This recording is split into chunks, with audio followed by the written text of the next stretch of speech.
Bueno, buenas tardes.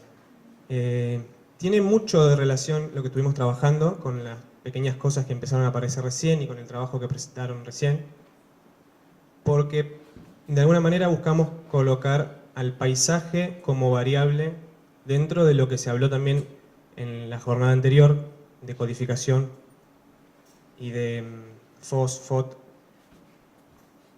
Entonces aparecía ese título de reconstrucción del paisaje con la mirada crítica al crecimiento de la ciudad y no tener en cuenta el factor, en este caso paisajístico, y el biotopo, ya como una definición conceptual que veníamos trabajando.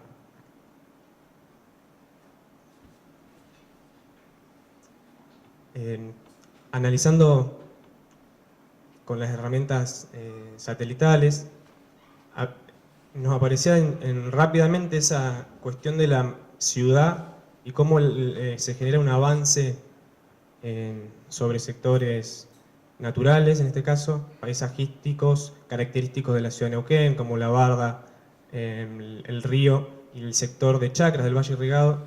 Entonces, pensábamos en incluir esas variables paisajísticas, analizando cada una de ellas, y considerar el biotopo en esta especie de codificación en los cascos urbanos o en algún tipo de variable que permita hacer una conexión. Si alguien quiere comentar algo, me avisa.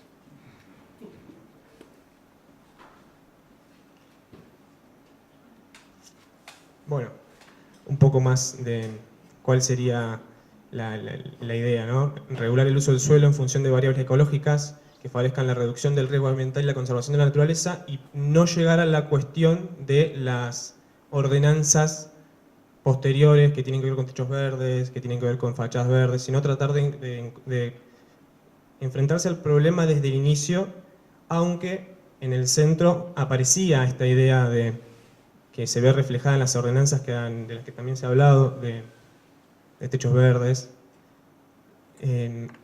Aparece la relación también con lo que pasa en Berlín, que a nosotros nos interesaba, porque aparece el factor de biotopo, que tiene que ver con esa... Tengo anotada la definición por las dudas. Sí, la superficie ecológicamente efectiva para que ese biotopo tenga las características propias para desarrollarse la vida en ese lugar. Entonces, dentro de esa definición, también entender el paisaje, no como por ahí lo entendemos siempre los arquitectos, sino directamente incluir una definición que trate de articular dos concepciones, que tenga que hablar de un sistema complejo, obviamente, y de lo natural y de lo artificial, de la intervención del hombre, de lo que hacemos nosotros, y la noción de la sustentabilidad.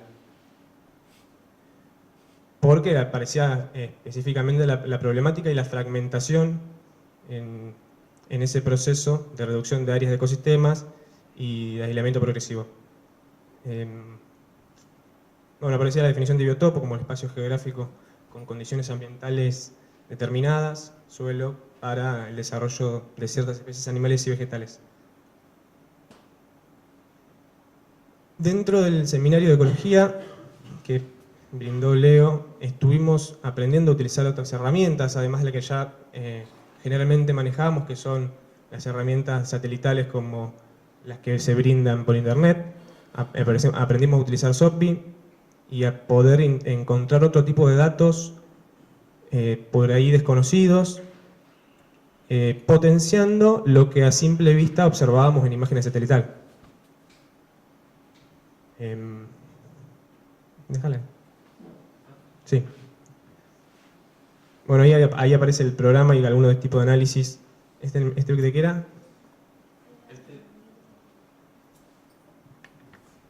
Bueno, en esa imagen, lo que el resumen de ese cuadro y todos esos valores que aparece sería como que todos los vectores que están marcados en amarillo tienen una tendencia de forma alargada.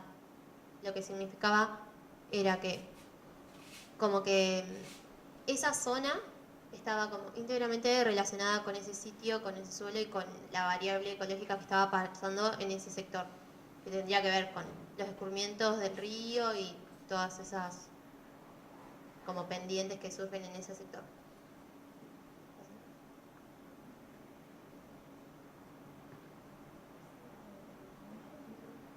Bueno, en esta imagen lo que está enfatizado es, creo que era la temperatura de brillo, donde como que las zonas que más reflejan hacia el satélite, que es el que está tomando la imagen, se ven en blanco, y las que menos reflejan están como más oscuras. Con lo cual, lo que importaba de esta imagen en realidad era la mancha urbana, que por ser toda impermeable y construida en materiales como hormigón, ladrillo, chapa, es como suelo impermeable, digamos. En cambio, todo lo demás pasa a ser como cobertura natural, vegetal, terreno absorbente, digamos.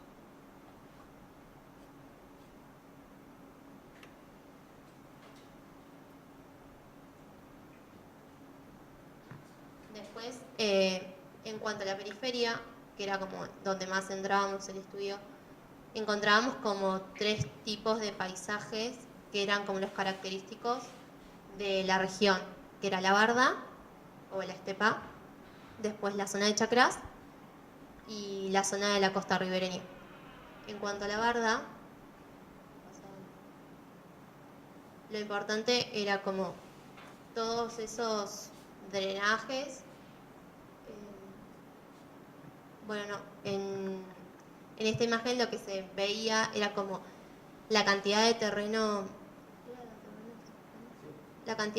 absorbente, y como todos esos desagües y cárcavas que aparecen. Y bueno, lo que veíamos como elemento predominante de ese paisaje estepario y de barda eran como los bordes, los cañadones, los desagües y el tipo de vegetación que tenía, que era en general herbácea y arbustiva, como vegetación baja y, bueno, xerófita sería el término más indicado.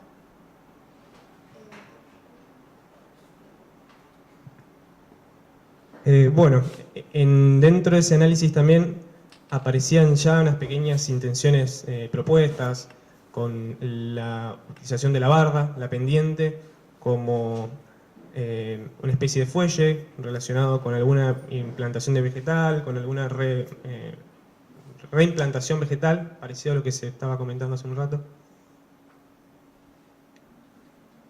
Y en el paisaje de chacras, más que nada, es interesante la imagen de la cuadrícula y de cómo ya hay una estructura, que también esto es algo que extraíamos por ahí de algunas ponencias que habían surgido de parte de ex profesores, como por ejemplo Basso, Giuliani, donde nos mostraron situaciones de su maestría, donde se hacían análisis sobre estas cuestiones también.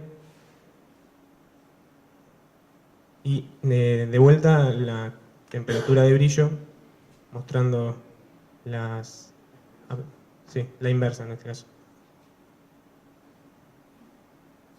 Los elementos que nosotros entendíamos que eran predominantes a partir de ese análisis de imágenes satelitales y también de la propia vivencia del sector de chacras, tener en cuenta la sequía y la alameda, ese fuelle que se genera entre chacra y chacra, como una cuestión que empezaba a tener un valor, además del productivo, un valor de patrimonio local, es algo que nos pertenecía y que teníamos que, de alguna manera, tratar de trabajar con él y no generar la tabla rasa y construir por sobre todo lo que nos ocurre.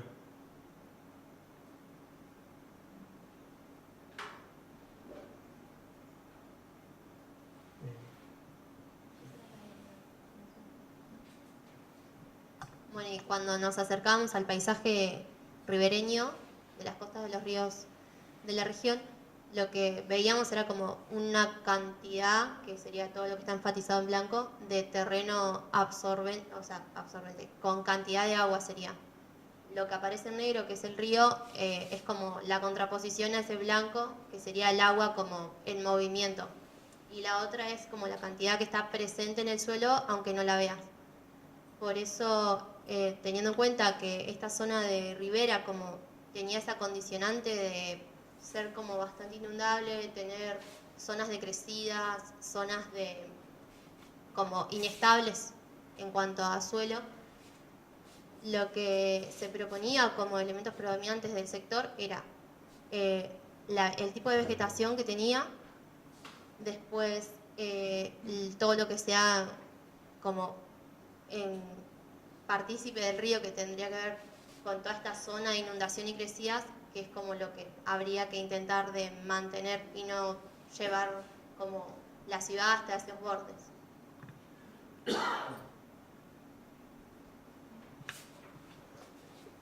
Bueno, y aparece en realidad una conclusión propuesta, pero en realidad termina siendo una nueva duda y una nueva manera de decir cómo seguimos con esto, qué tipo de factibilidades hay y qué relación se puede establecer con el lugar y una especie de normativa o incorporación a la normativa de estos sectores, de este biotopo, para mantener o en realidad interactuar con los sectores que detallamos. Y hacíamos una especie de ejercicio a lo que acostumbramos a hacer, en donde en cada situación particular experimentábamos con, por ejemplo, en el sector de Chacras, mantener ese fuelle de alamedas y crear un sector edificable de bajo FOS y alto FOD como propuesta para los barrios que por ahí no las nuevas intervenciones en Chacras para no perder la producción, pero sí en esos lugares que quedan ya apretados y son imposibles de producir porque quedaron entre infraestructura o entre barrios.